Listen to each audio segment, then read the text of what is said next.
Bonjour à tous, aujourd'hui nous allons voir comment installer de la manière la plus rapide qui soit le container qui va vous permettre d'avoir un peu plus de beauté dans vos graphiques par rapport à Zabbix. On va installer Grafana.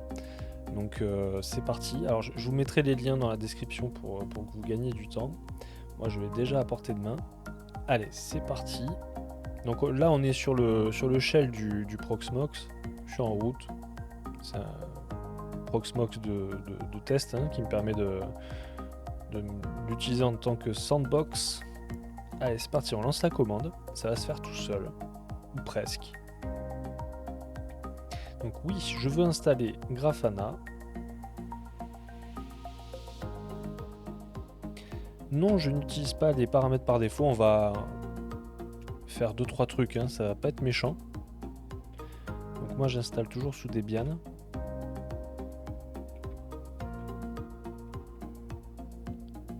Toujours en unprivileged pour être bien hermétique par rapport à votre hyperviseur, pour pas subir de dommages si jamais vous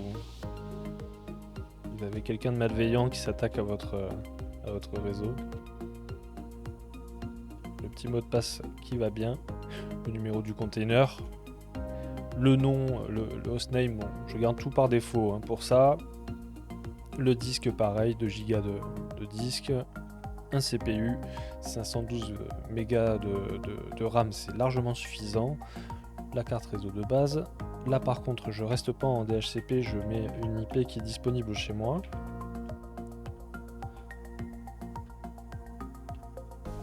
Je mets la box en passerelle. Après je laisse un peu tout par défaut, sauf le DNS, je vais mettre Google. Vous pouvez mettre autre chose, Cloudflare, on s'en fiche, c'est pas plus important. Hop.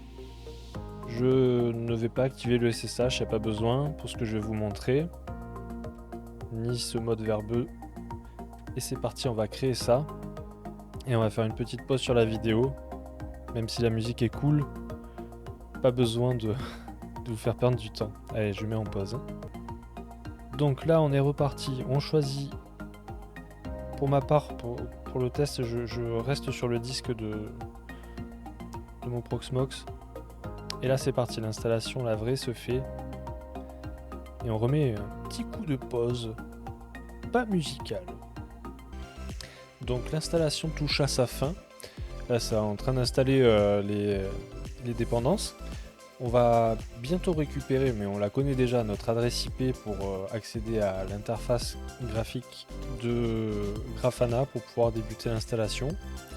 De mon côté, là, vous voyez en haut, j'ai mis un petit onglet. Ça nous permettra d'installer le plugin de Zabbix pour Grafana. Et ainsi, on va pouvoir interconnecter les deux et créer notre premier graphe, on va appeler ça comme ça.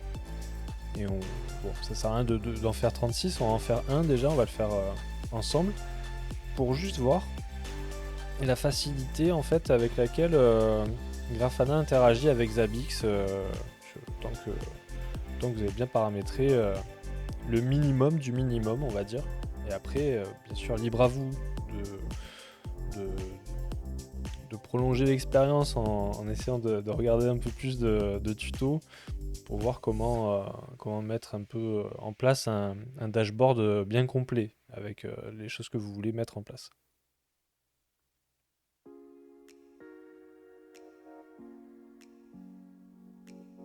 Allez, c'est bientôt terminé.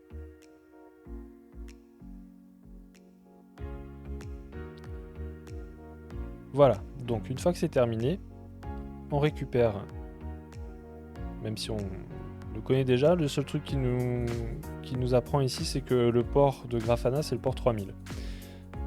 Donc on va y aller directement. Et là, par défaut, username admin, mot de passe admin, tout en minuscule. Et ça nous invite directement à la création d'un mot de passe un peu plus robuste.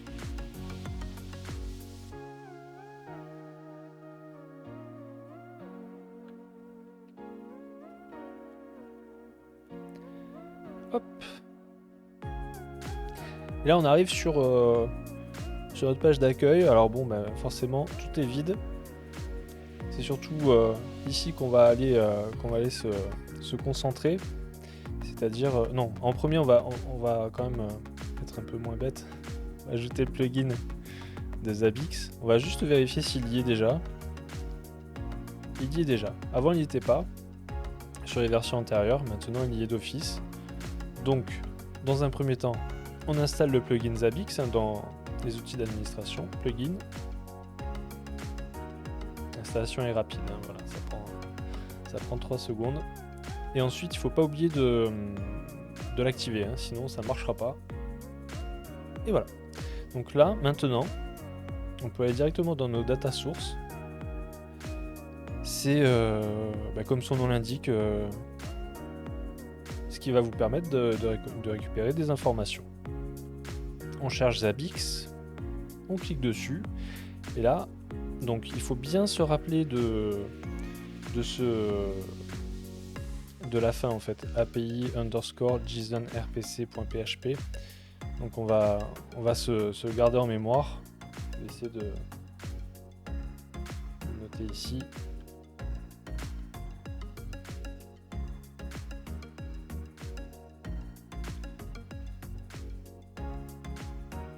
Hop.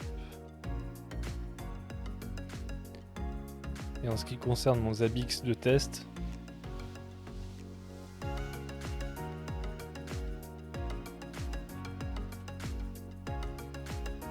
il se trouve ici. Et voilà, donc n'oubliez pas le HTTP avant, sinon ça ne marchera pas. Tout le reste, on va le laisser tel que c'est. On va juste mettre le username et le password.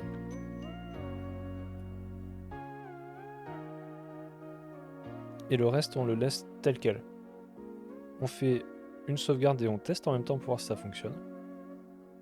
Merveilleux, ça reconnaît la version de mon Zabbix de test.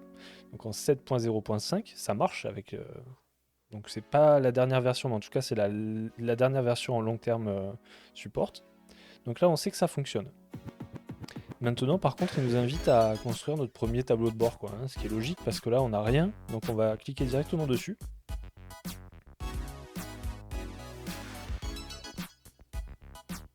Et on va créer notre premier graphe.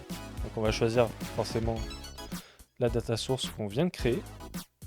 En métriques, en type de requête, on va choisir les métriques.